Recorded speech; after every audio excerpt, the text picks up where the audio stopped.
Pemirsa, terima kasih Anda masih tetap bersama kami. Setelah 2 pekan dilakukan evaluasi, Dishub Sulawesi Selatan kembali mengoperasikan transportasi massal Teman Bus.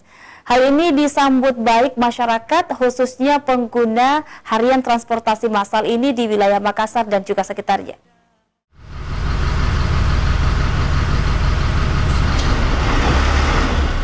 Setelah 2 pekan dilakukan evaluasi oleh Dishub Provinsi Sulsel, transportasi massal Teman Bus kembali beroperasi awal pekan ini. Hal ini disambut baik masyarakat, khususnya pengguna harian transportasi massal di wilayah Makassar dan sekitarnya. Menurut para pengguna transportasi massal ini mengatakan, dengan beroperasinya kembali Teman Bus dapat memudahkan masyarakat dalam bepergian, apalagi saat perjalanan jauh, membuat perjalanan menjadi nyaman. Ia juga berharap agar Teman Bus dapat terus beroperasi ke depannya dan bisa menjadi pilihan utama warga Kota Makassar ketika bepergian. Karena menurutnya transportasi ini memiliki fasilitas cukup bagus serta tempat duduk yang bersih.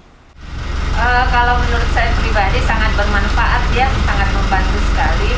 Dimana kalau misalnya rute-rutenya yang agak jauh, kayak saya kan harus ke Salodong. Nah itu transportasinya sangat terbatas. Jadi dengan adanya Teman Bus ini sangat membantu buat saya pribadi.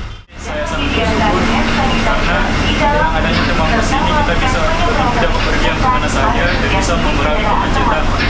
Serta Teman Bus ini juga dengan fasilitas yang nyaman kita bisa mengurangi kebisingan. Sejak beroperasi kembali pada tanggal 16 Januari, beberapa rute Teman Bus mengalami perubahan, diantaranya Koridor 1 yakni Mall Panakukang, CPI Metro Tanjung Bunga ke Galesong.